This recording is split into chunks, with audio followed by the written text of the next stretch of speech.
Ini udah ada yang raise hand, Ibu Mega. Kepada Ibu Mega kami persilakan. Assalamualaikum warahmatullahi wabarakatuh.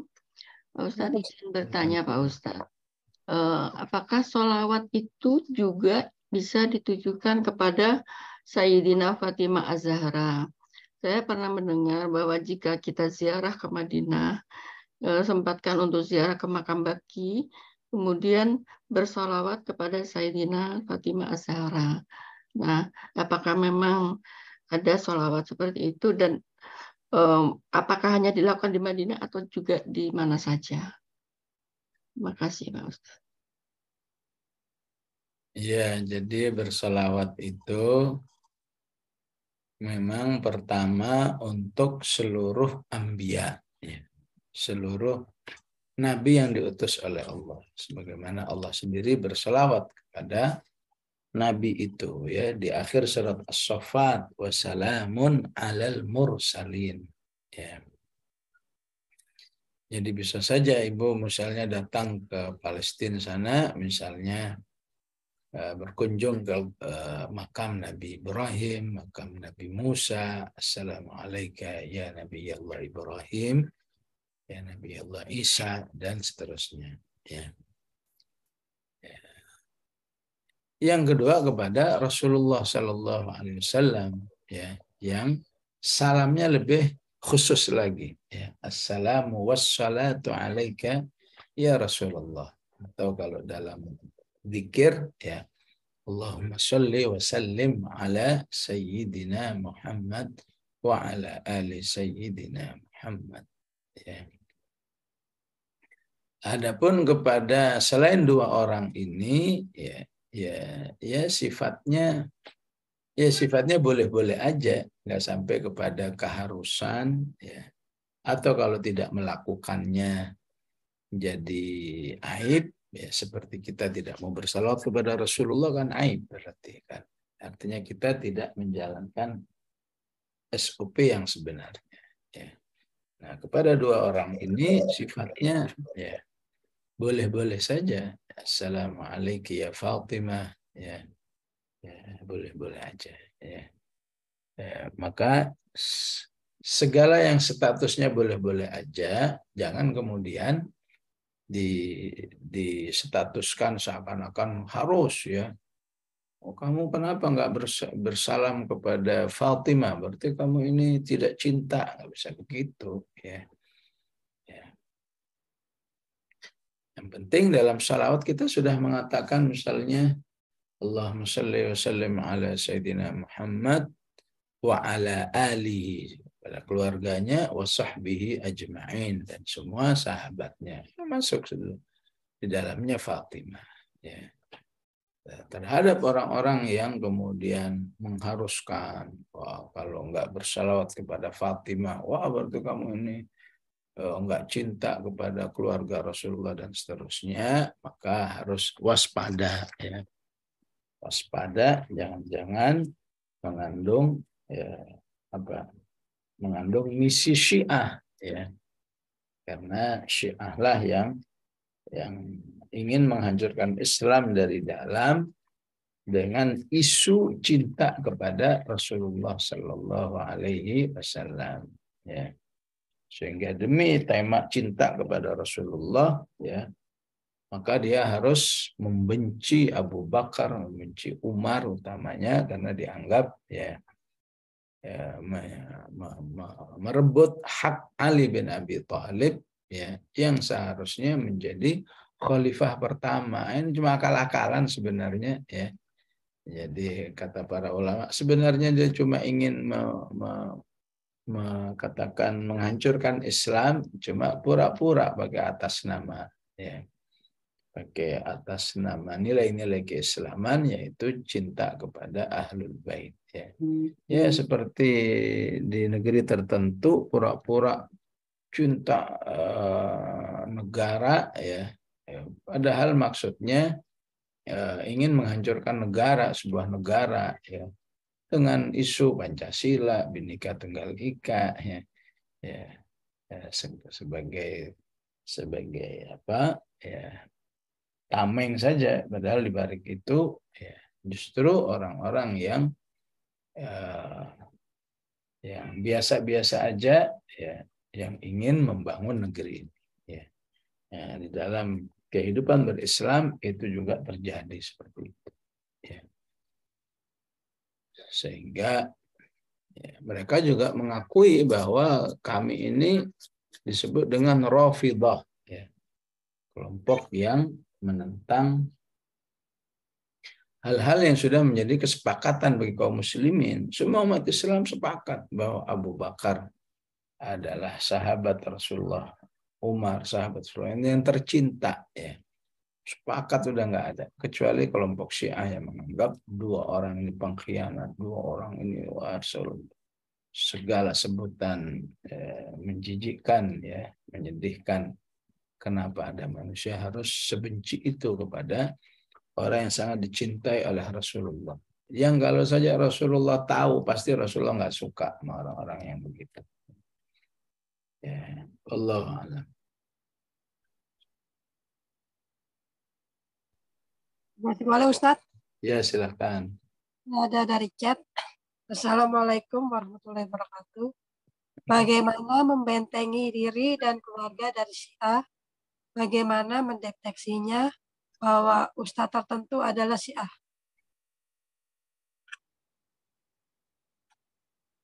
Jadi biasanya Syiah itu, ya,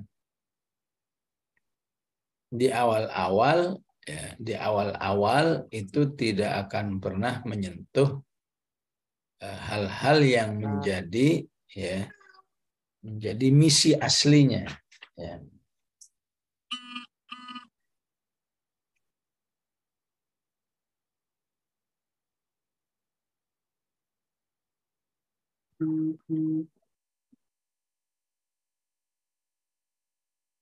Jadi misi aslinya membenci sahabat, ya.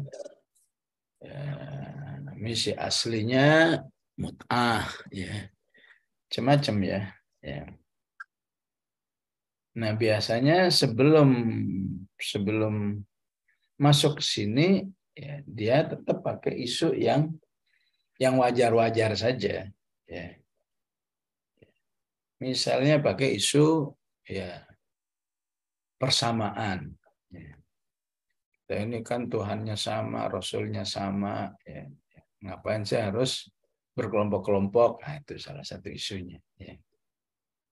Atau pakai isu tasawuf, ya. Atau pakai isu penegakan Islam, ya. Kalau di tahun 80-an itu isunya pakai la syarqiyah wala gharbiyah, ya. Ya, kita tidak cenderung kepada blok timur, ya. Tidak cenderung kepada blok barat. Maksudnya kita ini anti kapitalis, anti komunis, gitu, ya. Ya. Ya. Terus seperti itu, ya. Sampai masyarakat itu percaya, ya. Ya. Bahkan juga pakai isu, ya, katakan menampung anak yatim, menampung fuqara masakin. Ya. Sampai manusia itu percaya, ya, bahwa orang yang telah mengajarinya, membantunya ini orang baik-baik kok, ya. Dia peduli anak yatim, peduli fakir miskin, ya. Ya. Sholatnya seperti kita, gitu, ya. Ya. Hajinya juga seperti kita, puasa seperti kita, itu dibangun dulu, ya, sampai orang itu punya loyal. Kalau sudah loyal baru diajari, ya. Ya. Bahwa yang benar itu, ya, agama Islam ini ada mut'ahnya, ya. Ya. Waktu, ya, mut'ah artinya apa? Nikah, ya, nikah kontrak, ya. Kita nikah untuk sepekan, ya, kita nikah untuk sebulan, ya, ya, gitu, ya.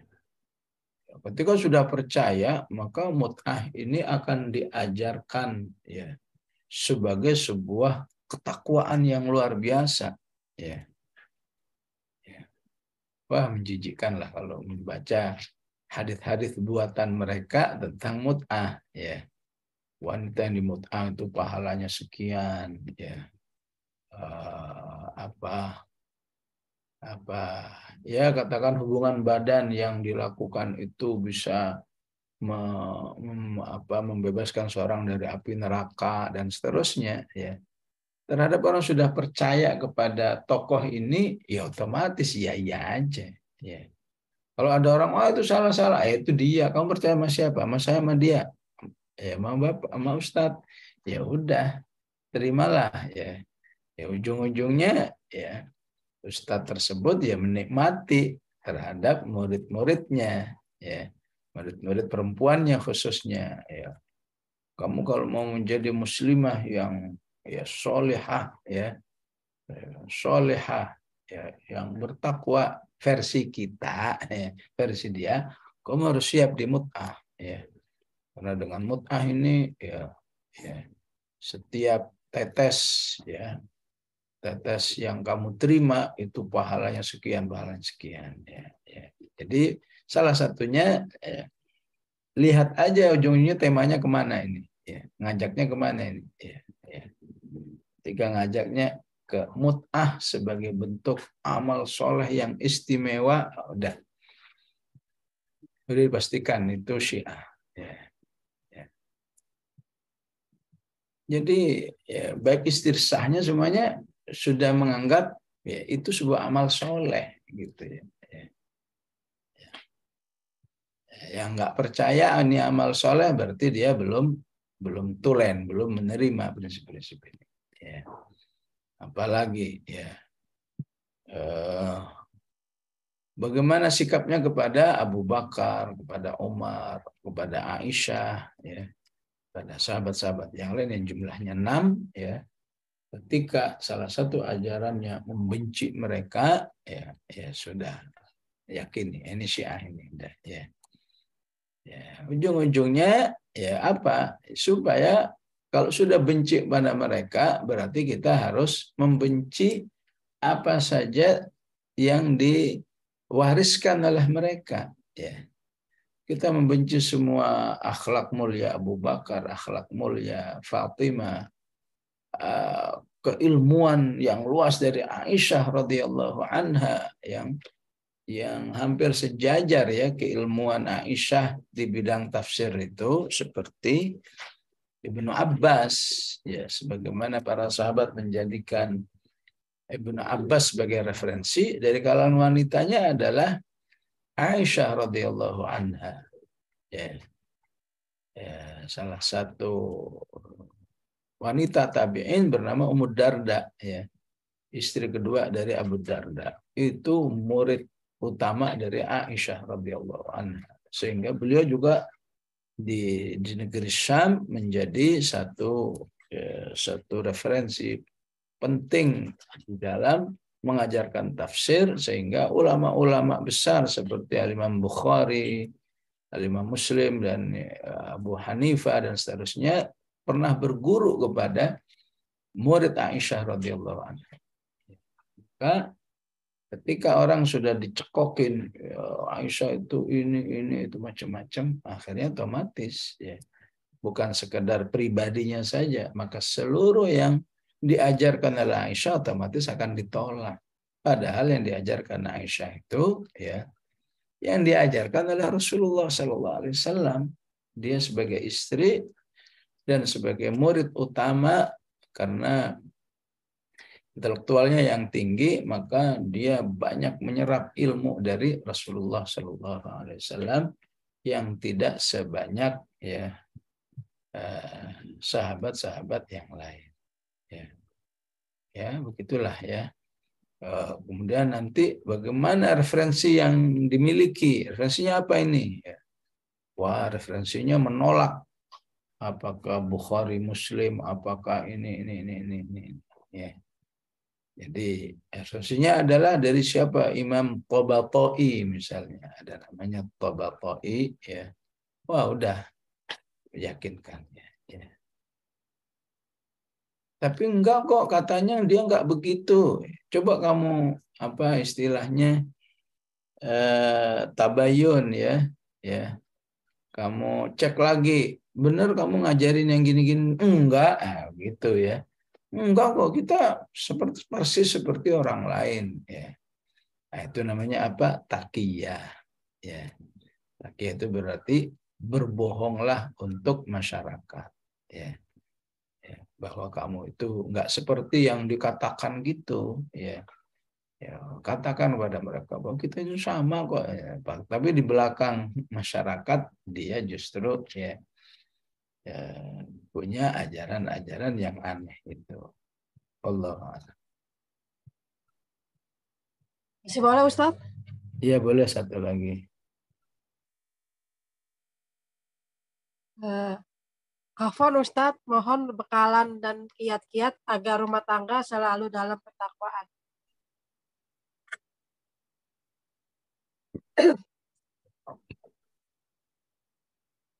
Ini saya kira satu satu tema besar ya. Maka kalau disimpulkan, saya ingin menyampaikan apa yang disampaikan oleh Fatimah radhiyallahu anha ketika mengeluhkan kepada Rasulullah, ya. Ternyata berumah tangga ini berat ya, wahai ayah, katanya, ya. Tanggung jawab ini, tanggung jawab itu. Kamu mau saya kasih resep supaya kamu dimudahkan oleh Allah, ya. Maka Rasulullah mengatakan, ya, sebelum tidur tiap malam coba ya berzikir, tasbih, tahmid, takbir masing-masing 33 kali seperti kamu habis selesai sholat, ya. Insya Allah itu akan menjadi solusi atas segala permasalahan yang ada. Yaitu mungkin ringkasan dari sekian banyak hadis, ya. Sehingga penjelasan-penjelasan para ulama secara umum terhadap hadis ini, ya, adalah resep, ya, ya, bagaikan apa ya, bagaikan ngecas, ya, ngecas HP, ya. Ya, HP itu kalau malam kan suka dicas, ya. Maka jiwa kita harus dicas juga kalau malam sebelum tidur itu dicas, ya. Minimal salah satu casannya adalah bertasbih, bertahmid, bertakbir masing-masing 33 kali. Insya Allah, ya, zikir-zikir ini memberi satu kekuatan, pertolongan, hidayah dan taufik dari Allah Subhanahu wa taala. Ya. Ya, nggak apa-apa di setiap tempat tidur kita, misalnya kalau dengan pakai tasbih jadi membaca, ya silahkan, ya.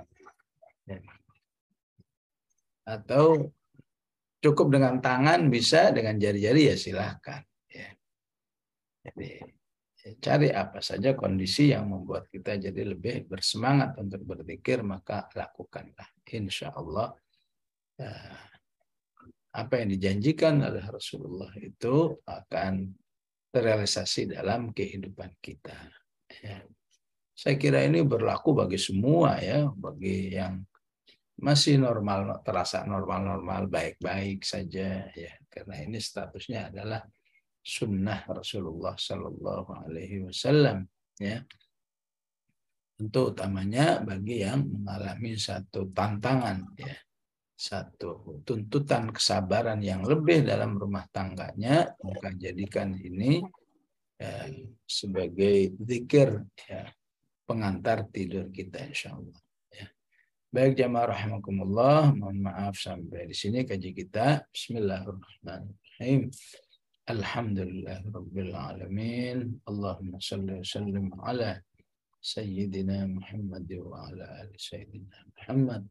Allahumma qsim lana min khasyatika ma tahulu bihi bainana wa baina ma'asik wa min ta'atika ما تبلغنا به جنتك ومن اليقين ما تهون به علينا مصائب الدنيا ومتعنا اللهم بأسماعنا وأبصارنا وقواتنا أبدا ما أحييتنا واجعله الوارث منا واجعل ثأرنا على من ظلمنا وانصرنا على من عادانا ولا تجعل مصيبتنا في ديننا ولا تجعل الدنيا أكبر همنا ولا مبلغ علمنا ولا تسلط علينا من لا يخافك ولا يرحمنا. صلى الله على سيدنا محمد وعلى آله وصحبه وسلم والحمد لله رب العالمين. السلام عليكم ورحمة الله وبركاته.